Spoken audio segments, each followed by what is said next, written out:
Did you know that one of the most powerful decisions in modern royal history was made completely alone, in absolute silence, on a small wooden boat at sunset, and nobody outside a tiny circle knew it was happening? You're about to discover what really went down and why it matters for everything that comes next. Make sure you stick around till the end, because the final piece of this story changes everything you thought you understood about the British royal family. So here's what happened. On a quiet Thursday evening in late June 2026, a dark Range Rover with tinted windows pulled up to the Althorpe estate in Northamptonshire. No police escort, no press cameras, no advance notice to anyone. This wasn't some official state visit. This was something else entirely, something deeply personal and incredibly strategic all at the same time. And inside that vehicle was William, the Prince of Wales. But here's the thing that makes this so important. He wasn't dressed as a prince. He showed up in a navy sweater, worn jeans, and a muddy field jacket. His security team stayed back. He was going to be completely alone. Now, why would one of the most important figures in the world sneak away like this? That's exactly what investigators and insiders started asking. Because this wasn't a random Tuesday night outing, this happened exactly 72 hours, 3 days, not more, not less, before Harry and Meghan were about to drop a massive media bomb on everyone. A coordinated campaign where they'd announced plans to move the kids back to Britain, enroll them in private schools, and basically attempt to resurrect some kind of hybrid royal status they could control. But William already knew it was coming, and he had something to do first. He walked down to the water's edge carrying white lilies and white roses. These weren't random flowers you grab from a supermarket. These were the exact flowers his mother loved, the flowers that used to fill her private apartments at Kensington Palace before everything changed forever in 1997. William was carrying something incredibly personal to the only place that could hold it. There's an artificial lake at Althorpe called the Oval Lake. Around it stand 36 ancient oak trees, one for each year of his mother's life. William untied a small, weathered wooden boat and started rowing. Slowly, rhythmically, the only sounds being the oars in the water and the complete silence of the evening. He rowed toward an island at the center of the lake where there's a stone memorial and a classical temple. This is one of the most private, protected spaces in the entire estate. Once he got there, William stood completely still for 45 straight minutes, just him and his thoughts in absolute quiet. No cameras, no witnesses, no documentation. But here's what makes this moment actually significant, and I want you to really understand this.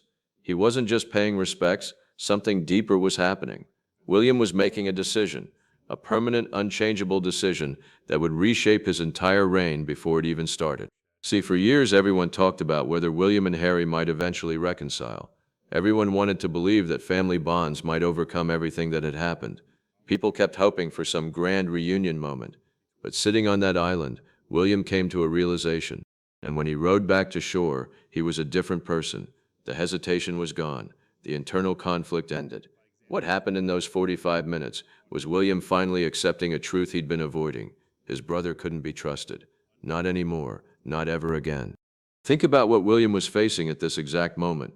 His father was battling cancer while trying to keep running the country. His wife was recovering from a serious health crisis. He had 3 kids depending on him. The royal family had barely any working members left, the smallest roster in 200 years. And then his own brother was about to launch a coordinated media assault, trying to worm his way back into British power structures, while still trashing the family and profiting off the pain. William wasn't going to allow that to happen. The problem was actually bigger than most people realized. If Harry and Meghan established themselves back in the UK, selectively working with British charities, while simultaneously running their commercial empire from California, and continuing to attack the royal family in interviews and documentaries, something catastrophic would happen. They'd become a shadow court, a rival power center inside the realm itself. Every time William and Catherine did important state work, Harry and Meghan could overshadow it with some timed announcement or media drop. The whole moral authority of the monarchy, the thing that actually makes it work in modern times, would split apart. And here's where it gets really interesting. Legally, Harry is still fifth in line to the throne. He still has actual constitutional power as a counselor of state. Allowing someone who's openly attacked the institution, violated family confidences, and monetized private grief to wield that power wasn't just wrong to William, it was dangerous, genuinely dangerous. So on that island, William didn't just have an emotional moment, he made a calculation.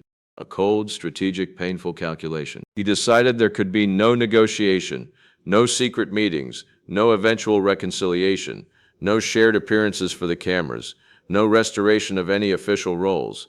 The door wasn't just closing, it was being sealed permanently.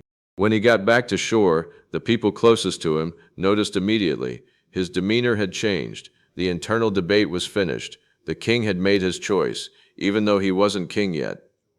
Now, what happened next shows why this decision was so crucial. Over the following days, the Sussex camp launched their assault exactly on schedule. They announced plans for the kids' education, talks about the charities, hints about re-establishing themselves. It was a coordinated campaign designed to apply pressure, to make William look like the cold one for not welcoming them back, to force the palace into an awkward position where refusing them seemed cruel and family hostile. But William never flinched. He didn't negotiate. He didn't soften. He didn't issue statements or engage in back and forth. Because he'd already made peace with what needed to happen, alone on that boat, with nothing but his thoughts and his mother's flowers. Instead of fighting the narrative, William did something much smarter. He quietly started living the alternative vision he believed in. On June 30th, literally the eve of what would have been his mother's 65th birthday, he made a public move that nobody expected. He took his oldest son, Prince George, to Aberdeen in Scotland. They went to a community center working on his homelessness initiative, and they got to work. No cameras following them closely, no big speeches, no self-congratulation, just a father and son rolling up their sleeves, packing meal boxes, and having real conversations with people experiencing homelessness. This was brilliant on multiple levels. First, it honored his mother's actual legacy. She'd done similar work in the 90s with her young sons. Second, it was teaching George what it actually means to be royal, not the glamorous stuff, the real stuff, the hard stuff. And third, it was showing the world exactly who William was and what his future reign would look like. Service, not spectacle. Duty, not drama. Then came July 1st, his mother's milestone 65th birthday. Everyone expected massive institutional commemorations, official statements, photo opportunities, palace announcements, but there was nothing. Radio silence, and that silence was completely intentional. William decided his mother's memory didn't belong to the palace machinery anymore. It belonged to his family. So instead of public pageantry, he spent the day with his daughter, Princess Charlotte, who carries Diana as her middle name. Charlotte's 11 now, right at that age where she's starting to understand both the incredible privileges and the genuine psychological weight of being royal. William spent time with her that day explaining what her grandmother was really about. Not the fairy tale version, not the tragic widow version, but the actual human version, a person who cared about others, who wasn't afraid to be real, who understood that power without compassion is meaningless. By taking back his mother's narrative from the palace apparatus and grounding it in real family values and genuine service, William was doing something Harry and Meghan could never do. He was showing that Diana's legacy wasn't a product to be monetized or a story to be controlled. It was something alive and breathing and passed down through generations of actual royal service. And this is where the whole thing becomes really clear. The contrast between what William was doing and what Harry and Meghan were doing couldn't be starker. On one side, you have service, restraint, dignity, and genuine work in difficult places. On the other side, you have media campaigns, narratives, commercial angles, and attempts to recreate royal privilege without royal responsibility. William understood that his future reign would depend entirely on moral authority. You can't fake that. You can't manufacture it through press releases. You have to build it through actual action, year after year, duty after duty, unglamorous and mostly invisible to the world. The real power move wasn't William's anger or his refusal. It was his absolute consistency. When Harry and Meghan returned to the UK for a family funeral service months later, William and Harry sat in the same church, just rows apart, and William didn't acknowledge him, didn't look at him, didn't even register his presence. That's not cruelty, that's clarity. That's a future king saying without words, you chose a different path, and there are real consequences to that choice. What William was protecting wasn't his ego or some grudge. He was protecting the institution itself. If the crown starts having divided loyalties, competing centers of power, shadow courts operating inside its own borders, the whole thing collapses. The constitutional monarchy works because it stands above partisan politics, above commercial exploitation, above personal grievance. It's built on the idea that you sacrifice your personal desires for something larger. That's the covenant. That's the deal. By drawing an absolute line with Harry, William was saying, this is what it means to be royal. You don't get to have it both ways. You don't get to enjoy all the prestige and protection and power of the crown while simultaneously attacking it and profiting off it. You either commit fully to the service or you step away completely. There's no middle ground. There's no hybrid model. There's no freelance royalty. Looking back at that moment on the boat, everything makes sense now. William wasn't just saying goodbye to a fantasy of reconciliation.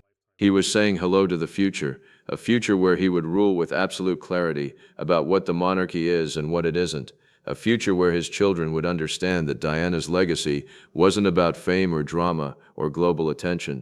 It was about showing up, doing the work, and changing things quietly, persistently, without needing anyone to applaud. As the dates approach, August 31st, the anniversary of Diana's death, and July 1st, her birthday each year, the British royal family stands at a crossroads. And the path that's being taken is the one William chose on that quiet evening in late June, alone on a small boat, with white lilies in his arms, and the weight of the crown on his shoulders. He chose duty over comfort, he chose the institution over sentiment, and he chose to reclaim his mother's legacy by actually living it instead of just talking about it. That's what changes everything. That's what matters. And that's what the future of the British monarchy now rests on. If you found this breakdown of royal history and institutional strategy interesting, please like this video, subscribe to the channel for more deep dives into stories like this, and let me know in the comments, do you think William made the right call? What do you think about how this entire situation has played out? Your perspective matters, and I genuinely want to hear what you think. Thanks for watching till the end.